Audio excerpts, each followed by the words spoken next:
salad, soup, bread sticks, cookies, chips, and sandwiches. I am very hungry. Okay, guys, happy Tuesday. I don't know the date, April 19th, maybe?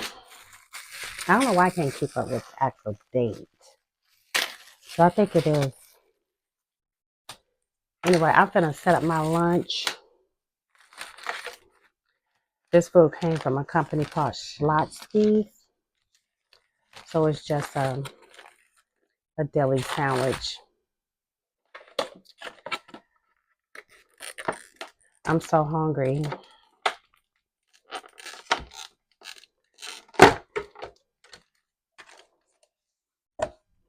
This looks really good. A chicken salad. It has strawberries and pecans. I'm gonna need to put that on a plate. I'm kind of, like a chicken tortilla. That's pretty good. Some chips and a cookie. Let me get a plate for my salad. I'll talk to you guys about a couple questions I got, I think, on my last video.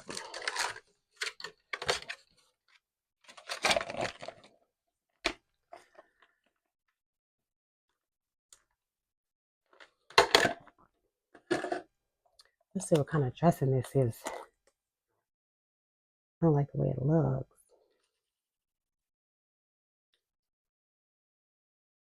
It's like a raspberry vinaigrette. Not bad. I'm gonna add some. I thought I had some ranch in the refrigerator, but I don't. But I'm gonna add some ranch on top of that. I got water. I don't know how I'm gonna be able to. I don't think I'm gonna be able to talk and eat.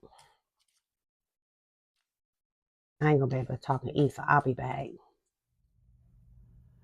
Okay, guys. Happy Friday the 22nd. I forgot to come back that next day after I had lunch because somebody, came in and we just chatting, and I forgot. And then the next day I forgot, was busy or something. And then yesterday I recorded the video. Every time I record a video, you go back and listen to it to make sure.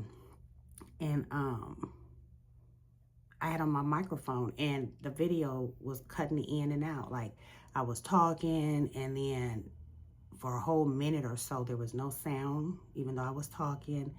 And it just did that. And I was like, there was no indication that that was happening. So I'm never wearing that microphone again. Never. I have recorded and I got to re-record. So I just wanted to answer a few questions. That's what the gist of this video was about. These questions came from the same person. And I haven't gone back this week to check comments, but I will. And so if there's any other questions, I'll answer them. So she says, as a therapist and a daughter, you mentioned you made your mom a promise you wouldn't put her in a nursing home. What if, this is a very good question, what if that promise became too burdensome for you as a caretaker? And so when I made that promise, and my mom didn't say it in like a serious matter. Like she didn't say like, Sonetta, now, don't you ever put me in a nursing home. She just said it more like, I want to say we were laughing, but we weren't serious. She was just like, don't you ever put me in no nursing home. And then I said, I won't. She was like, you promise? I said, yes. Like, kind of like that. And so I made that promise and I made it. And I just took some notes because I want to make sure I don't miss anything. That promise was made out of love and just out of respect for her. Not knowing. I made that promise without even knowing what the future holds. emotionally, what the future holds. You know, maybe I just get to a point where I just can't do it anymore. Or physically, my mom's health declines to where, you know, I can no longer keep her safe in the house. Financially, might get too overwhelming, you know. And so I don't know what that looks like, but my goal is to keep her in the house as long as I can, because that's what she wants. But I really think my mom wasn't saying, don't ever put me in a nursing home, because really that's not realistic. That's not a promise that anybody can make. I will never do that, you know. I think what she meant was, don't abandon me. Girl, you better not never abandon me.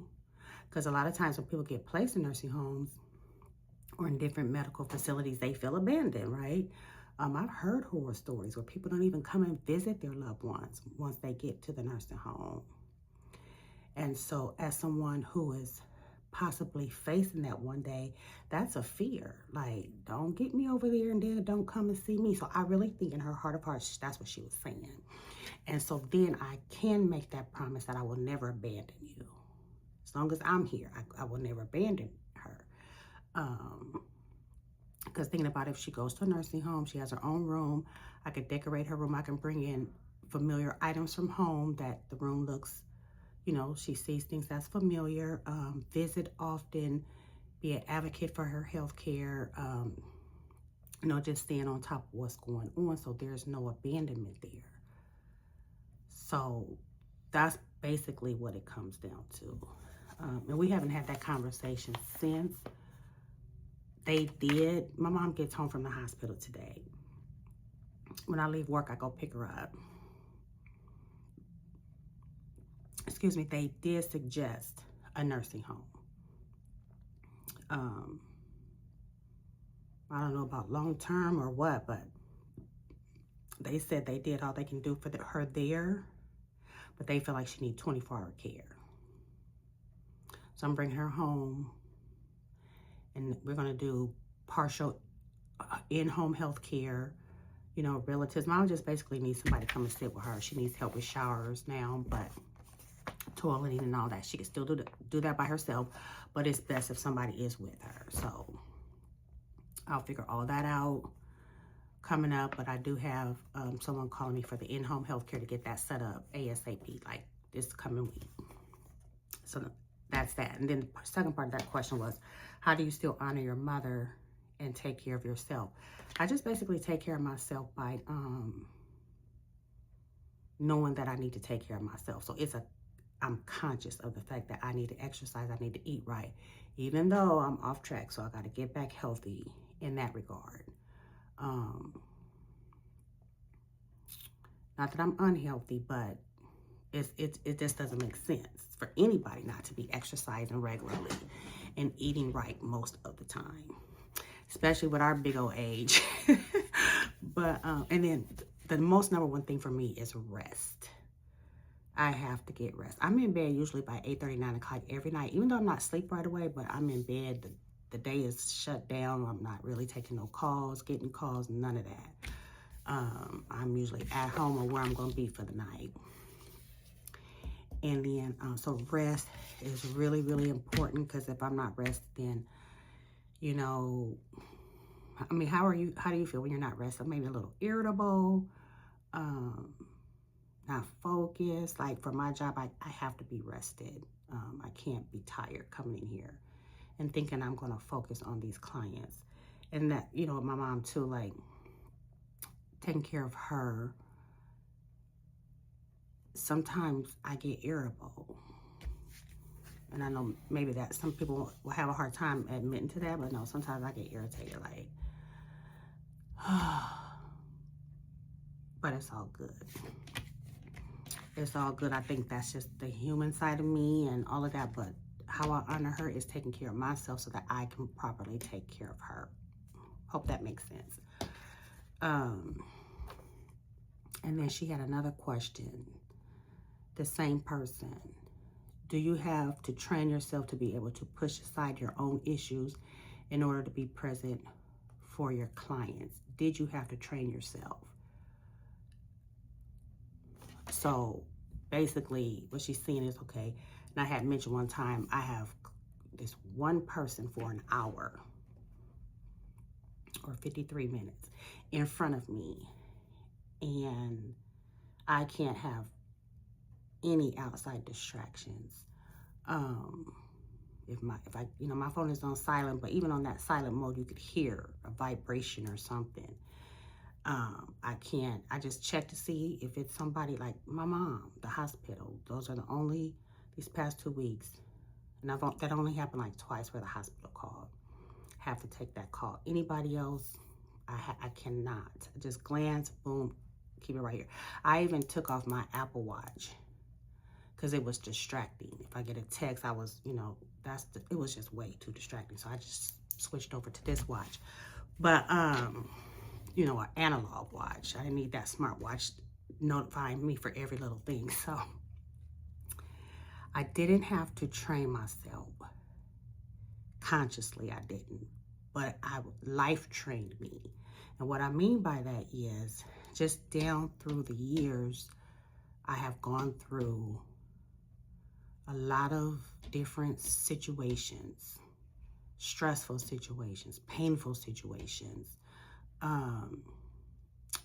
but life still went on.